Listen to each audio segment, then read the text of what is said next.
They used to call me a nobody. Just a poor girl struggling to survive while the rich wined and dined behind marble gates. In my first life, I died forgotten and alone. But in this one, I woke up with every memory intact and a secret waiting for me. Turns out, I'm the hidden heiress to a fortune that could shake the entire country. Now I'm being hunted by two powerful men. One wants the crown. One wants me. And I intend to make both of them regret underestimating me. Before I was Elia Aurelian, before I ever heard the name Heiress, I was just a girl trying to survive in a city that didn't care if I existed. My name back then was nothing anyone remembered. Not even the grave I was eventually thrown into had it right. I lived in a crumbling apartment that smelled like mold and broken dreams.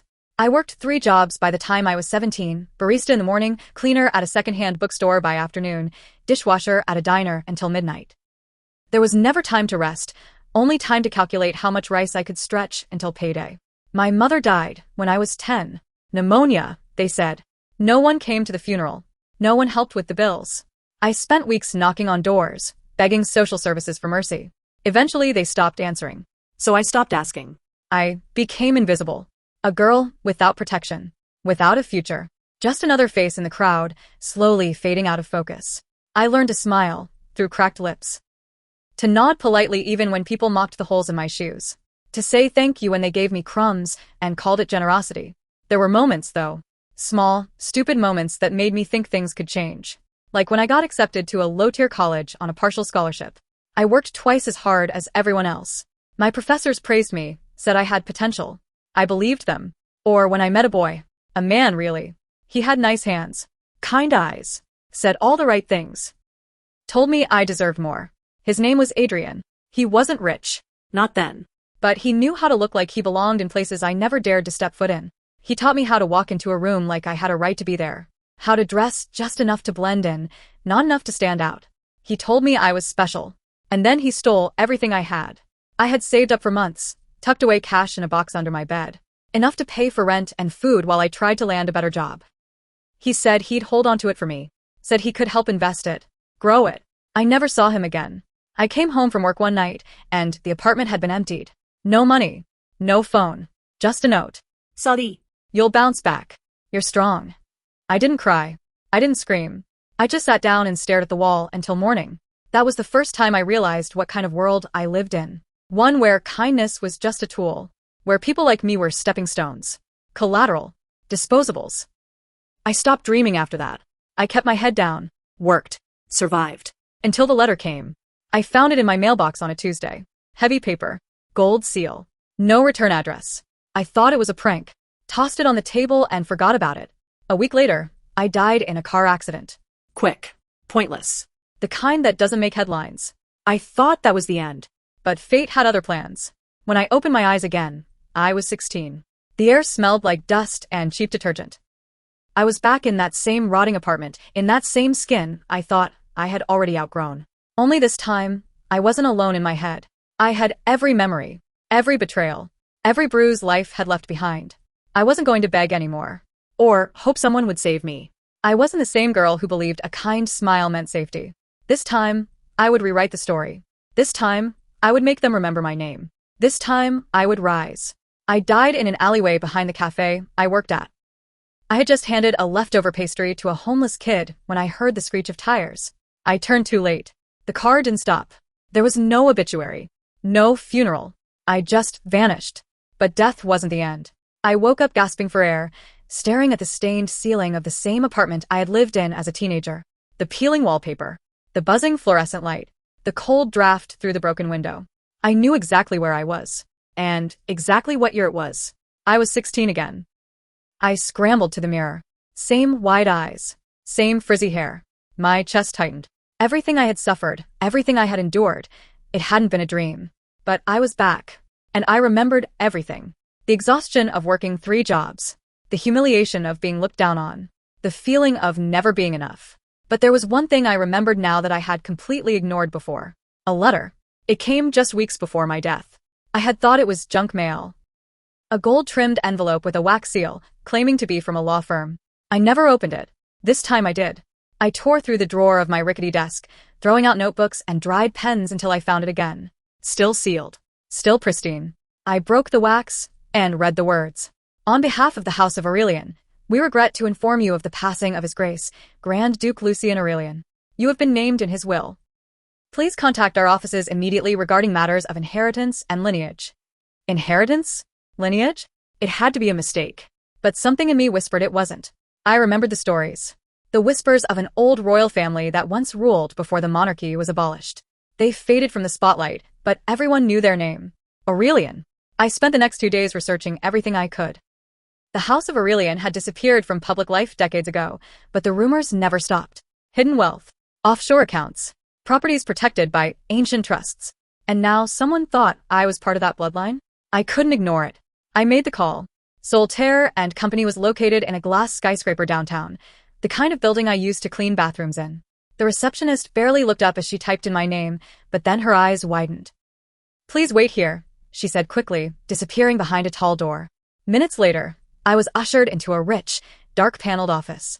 A man with silver hair and cold eyes stood to greet me. You have her eyes, he said quietly. Who? I asked, still unsure if this was all a joke. Your mother, he said. Lady Celeste Aurelian. I laughed. I couldn't help it. My mother was a waitress who died when I was 10. He pushed a file toward me.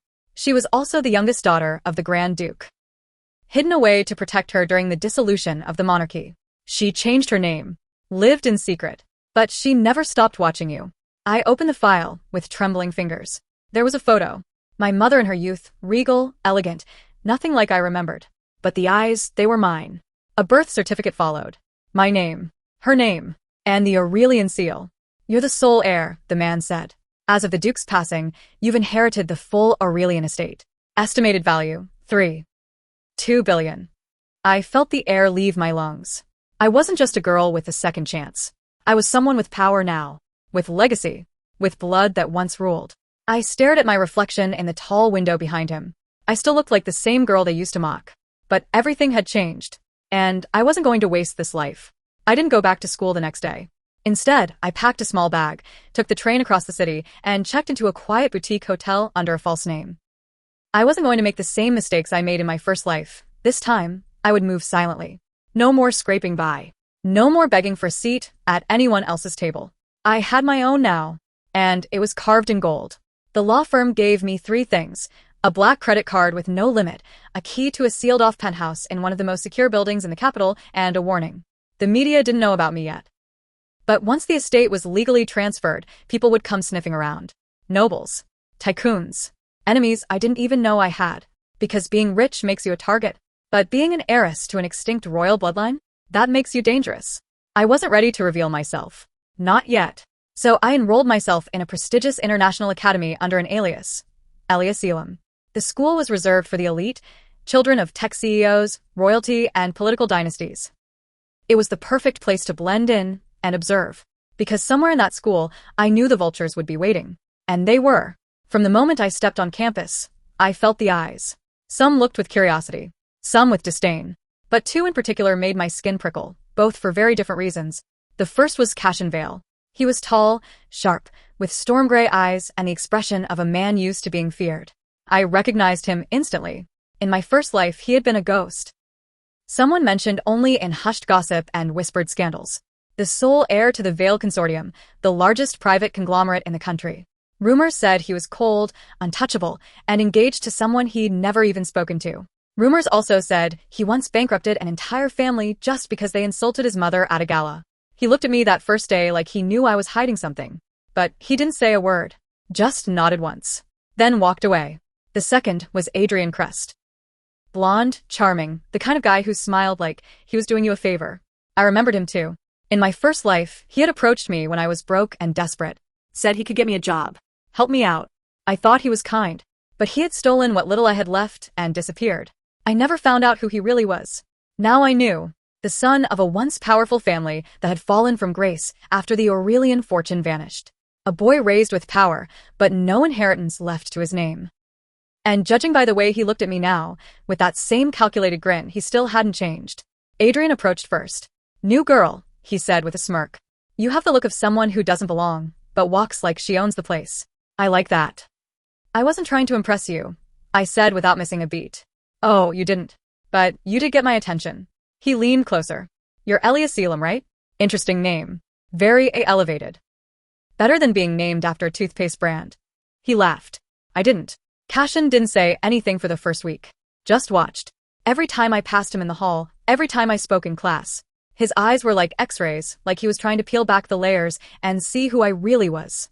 He never approached me, never made a move. Until one afternoon in the library, when I reached for a book on Aurelian political history, and his hand got there first. You shouldn't be reading that, he said. Why? I asked. It's dangerous, he replied, eyes flicking down to the title. And people who get too close to that name tend to get hurt. Are you threatening me?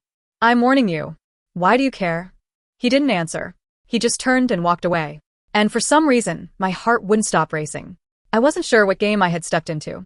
But I knew two things for certain. Adrian Crest wanted something from me. And Cashin Vale knew exactly who I was. And neither of them were going to make this easy. I kept my distance from both of them. For weeks, I stayed quiet, studied hard, and made sure no one saw me slip away into the restricted archive wing after hours. I needed to understand the Aurelians. Their enemies. Their allies. What they were hiding and what that made me. But despite my best efforts, I couldn't avoid them forever. Adrian was persistent. He showed up everywhere I went. Offering rides, inviting me to exclusive parties, handing me coffee with a smile that never reached his eyes. He wanted something. I knew it. And every day, his interest in me deepened. You're not like the others, he said one afternoon as we sat on a rooftop during lunch break. You're not faking confidence. You just have it. Is that your best pickup line? It's not a line. It's a guess. He tilted his head. You're hiding something, Elia. I want to know what it is. Then you're wasting your time, I said, standing. Because I don't hand out secrets to boys who play pretend. His smile didn't fade. If anything, it sharpened. That same evening, Cashin cornered me in the hallway outside the East Wing, where the archive access doors buzzed quietly behind me. You're being followed, he said bluntly. I stiffened. By who? Adrian's driver. Two of the Crest family's private security. You really thought no one would notice you snooping around? I didn't answer. Cashin stepped closer, voice low. I don't know who you are yet. But I know you're not just some scholarship girl with a fake last name. You know things. Move like someone trained. And you look at people like you already know what they're going to say. Maybe I'm just observant, I replied. He gave me a look. No. You're dangerous. My heartbeat spiked. He leaned in, lowering his voice. So here's my offer. Stay away from Adrian. He doesn't care who you are. Only what you might be worth. And you care? His jaw tensed. Let's just say, I'm not interested in the same thing he is. I wanted to ask what he meant, but then he was gone. And I was left standing in the hallway, cold and shaken. Because deep down, I knew he was right. I was being hunted. But not just because of what I had. Because of who I was. A week later, my worst fear came true. The headline dropped during morning assembly. Unknown heiress linked to royal Aurelian bloodline. Fortune to be claimed. My face wasn't attached to it. Not yet. But it was only a matter of time. Adrian was the first to find me after the news spread. He looked amused. So, Aurelian, huh? I didn't reply. Why didn't you tell me, Elia? He said, voice soft. We could have worked together. There is no we, I said coldly. But he wasn't listening. He was calculating. His smile changed. Grew darker. Like he had finally seen what he was looking for. Cashin appeared hours later. No words. Just slid a folded piece of paper across the library table where I sat, head low. It was a list. Every person connected to the Aurelian estate who had died mysteriously in the last 10 years. Most of them had no known link to the fortune. But one of them did. My mother. Cashin spoke under his breath. This wasn't random. Your life wasn't an accident. And you're not safe. I looked up at him. At the storm in his eyes. For once, he wasn't just warning me. He was on my side. Or so I thought. I didn't sleep that night. I sat in the penthouse's glass-walled study, the city lights flickering below like fireflies, and reread the list Cashin gave me over and over. Every death connected by invisible threads. Accidents. Disappearances. Quiet obituaries that no one had bothered to question. My mother's name among them. I thought she died of illness. That's what I was told. But now I wasn't so sure. Whoever orchestrated this had been methodical. Precise. And I had just stepped into the spotlight as the last remaining piece. The next morning, I requested a private meeting with the solitaire firm. I wanted the names of everyone who had contested the will. Every single person who had ever claimed even a distant link to the Aurelian family. They gave me a list. 27 names. Some of them were already gone. I recognized two of them from school. One of them was Adrian's uncle. Everything was beginning to make sense. Adrian's charm wasn't casual. His interest wasn't romantic. He was a hunter and I was his target. He thought I was naive enough to walk into his trap with open arms. But I wasn't the same girl anymore. I began turning the game around. I stopped avoiding attention and started controlling it. I dropped my alias in small, deliberate ways. Let the right people overhear my name. Let them start whispering. At school, students parted for me without realizing it. Teachers took notice. The daughter of royalty had stepped onto the board, and now everyone was scrambling to guess what move I'd make next. Adrian started getting frustrated. "You've changed," he said one day, backing me against a marble pillar after class. "You used to be soft, untouchable. Now you're playing a game you don't even understand." "No," I said calmly. "I understand perfectly. You want access to the fortune. You think I'm the key." His expression twitched, just for a second, but it was enough. "You're smarter than you look," he muttered, "and you're more obvious than you think." I stepped around him and didn't look back, but I couldn't relax, because the truth was, Adrian wasn't the only one playing me.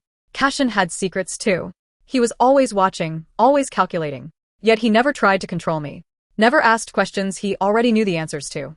But I could feel it in the way he lingered when I spoke, in the way his eyes scanned the room before letting down his guard. He was protecting me, and I didn't know why. One night, I returned to the penthouse and found him waiting inside. No warning, no explanation. Just him, sitting in the dark, looking out at the skyline like he owned it. "How did you get in?" I asked, carefully shutting the door behind me. "I have my ways," he said without turning, "and I figured you deserved the truth." He tossed a small, black velvet box onto the table. Inside was a ring. Not just any ring. An Aurelian crest carved into an obsidian band, surrounded by gold leaf patterns. "That belonged to my father," I whispered. Cashin nodded. "He entrusted it to my family before his death. Said to give it to the rightful heir, when the time was right." I stared at him. "Why didn't you give it to me sooner?" "Because I needed to be sure you were ready." "Ready for what?" His gaze met mine, unflinching. "To become what they fear." A long silence followed. "You're not just an heiress, Elia," he said. "You're the last piece in a power structure people are still willing to kill for. You need allies. Real ones. Not people like Adrian who'll sell you for a higher bid." "And you?" I asked. "Are you a real one?" Cashin stepped forward, close enough that I could feel the heat of his body, but not close enough to touch. "I don't want your name. Or your fortune," he said. "I want you to live. And if you let me, I'll make sure no one takes that from you again." Something in me cracked open at his words. Because for the first time, someone wasn't trying to control me. He was trying to protect me. And I didn't know what scared me more, trusting him. Or wanting to. After that night, something shifted between us. Cashin didn't speak of the ring again. He didn't need to. I wore it around my neck, tucked beneath my uniform. A silent declaration of who I was. Of what I carried. And though we never said it aloud, we both knew. The game was accelerating. The vultures were circling. Rumors spread fast, too fast to control. Within days, students started treating me differently. Some with awe, some with jealousy, and others with poorly masked greed. Adrian was no longer pretending to be sweet. He didn't need to. He'd seen the headlines, watched the world start connecting the dots, and now he wanted his piece. He approached me on a rainy afternoon, intercepting me beneath the front archway of the school. "No more games, Elia," he said, his eyes cold despite the smile. "You're not just some scholarship girl anymore. You're the heir. And whether you like it or not, you need someone like me." I raised an eyebrow. "To do what?" "Smile for the cameras while you count my inheritance." "To survive," he said flatly. "You think you can handle this on your own? The vultures aren't just students. They're board members, politicians, old nobles with vendettas. You have no allies." "I have Cashin," I said. Something flickered in his expression. Annoyance. Maybe something more. "Cashin Vale only cares about his family's leverage," Adrian said, stepping closer. "He doesn't love you. He doesn't even trust you. And you do." He grinned. "No. But I'm honest about it." That was the last thing he said before walking away. Rain dripping from his hair, leaving behind a silence that felt far heavier than before. Cashin didn't confront me about Adrian, but I could tell he knew something had shifted. His eyes lingered longer. His voice softened when he called my name. He never asked questions, but he started offering answers before I even realized I needed them. We trained together in the abandoned gym on campus. He showed me how to defend myself. How to read people by their posture, their tone, their lies. It wasn't romantic. Not exactly. But it was intimate in a way I hadn't expected. I didn't trust easily. But with him, I felt seen.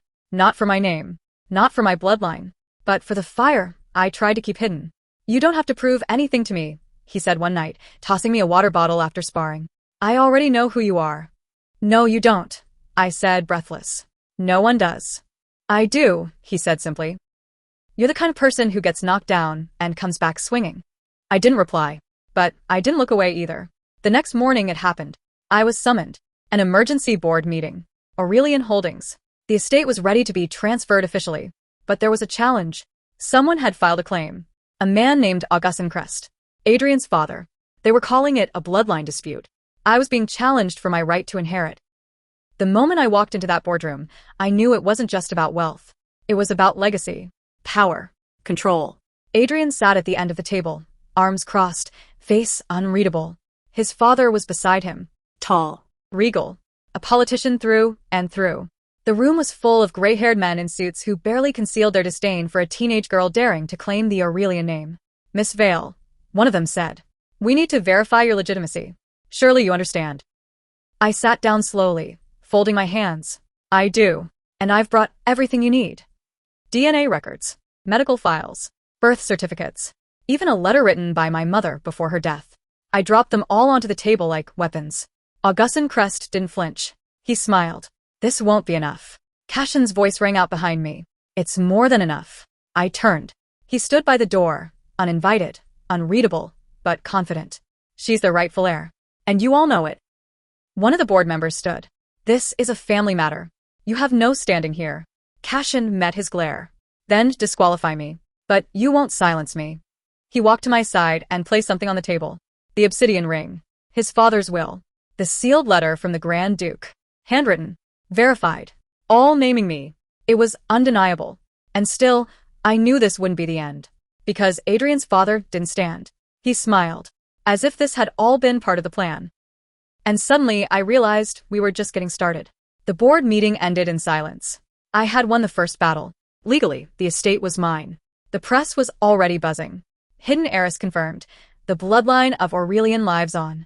But as I stepped out of the conference room with Cashin beside me, I felt no victory. Only pressure. Eyes followed me wherever I went now. Cameras clicked in secret. My name was on every headline. My face on every blog. I was no longer hiding. And the world was ready to either crown me or tear me down. The first threat came less than 48 hours later. My penthouse was broken into. No valuables were taken, but everything was turned upside down. A message scratched into the mirror. Step down, or we'll bury you like her. I didn't have to ask who her was. Cashin doubled my security, moved me into a private estate owned by one of his most trusted allies. But I knew it was temporary. I couldn't hide anymore. If I wanted to survive, I needed to be more than a name on a will. I needed to become the symbol they feared. Adrian approached me again. Not with flowers, not with charm, but with an offer. Let's call a truce, he said, his hands in his pockets. You have the fortune. I have the connections. Together, we could rule. I looked him straight in the eye. You're still trying to marry into a crown that isn't yours. You think Cashin wants you for you, he snapped. You think he's not just another player in the game? Cashin saved my life. More than once. And he never asked for anything in return. Adrian stepped closer, voice dropping. Everyone asks for something. Sooner or later. I didn't flinch. Then I'll wait for him to ask. And when he does, I'll decide if I give it. But you already failed the test. Adrian stared at me, jaw clenched, fury masked behind a thin smile. You could have had everything with me. I already have everything, I said. And it's not for sale. He left without another word. Later that night, Cashin found me standing on the balcony of the new estate, staring out at the dark horizon. It's not over, I said quietly. They'll keep coming. They won't stop until they see me fall. Then we make sure you never do. I turned to him. Why are you still here, Cashin? He didn't answer right away. Just looked at me like I was the only real thing in a world full of liars. I didn't plan on this, he admitted. You weren't part of any strategy. But then you walked in like fire wrapped in silk, and I realized I couldn't walk away. I took a breath. I don't need a knight, Cashin. He nodded. Good. Because I'm not here to rescue you. I'm here to stand beside you when you burn them all to the ground. The wind caught my hair. The city pulsed below. In my first life, I was nothing. In this one, I was the flame they tried to smother. I was the name they whispered in fear. I was Aurelian. And I was just getting started. The legal battles ended. The title was mine. The crest, the fortune, the legacy. I wore it all like armor. I'd rebuilt the Aurelian name from whispers and ruins into something untouchable. The world had learned who I was, and they no longer dared to speak my name without reverence. But in the end, none of it mattered more than him. Cashin Vale had been my shield when I didn't know I needed one. My sword when I couldn't fight. He never asked for credit, never tried to own me. He simply stayed. Quiet, steady, loyal. Until the storm passed. And when the dust settled, I found him again where he always was, in the shadows, just behind me, waiting for me to choose him on my own. He stood at the edge of the private garden behind the Aurelian estate, hands in his pockets, gaze fixed on the horizon like he was still watching for threats no one else could see. I walked up behind him. "You can stop guarding me now," I said softly. "I'm not guarding you anymore," he replied. "I'm staying, because I want to." I stepped closer. Then stay as more than a shadow. He turned to me. "You don't owe me anything, Elia. I didn't help you for reward." "I know," I said. "That's why I want you beside me." He was quiet for a long moment. Then he reached out, brushing a hand against my cheek, like he still couldn't believe I was real. "You're not the same girl I met in that hallway," he murmured. "No," I said. "But I think she always wanted to be this version. She just needed someone to believe she could." He didn't kiss me. Not right away. He just took my hand. And in that moment, after all the power plays and betrayals, after the lawsuits and the headlines, after the threats and the whispers, I finally felt like I could exhale. I hadn't just inherited an empire. I had chosen someone to build it with. Not because I needed him, but because he never once asked me to be anyone else. And that made all the difference.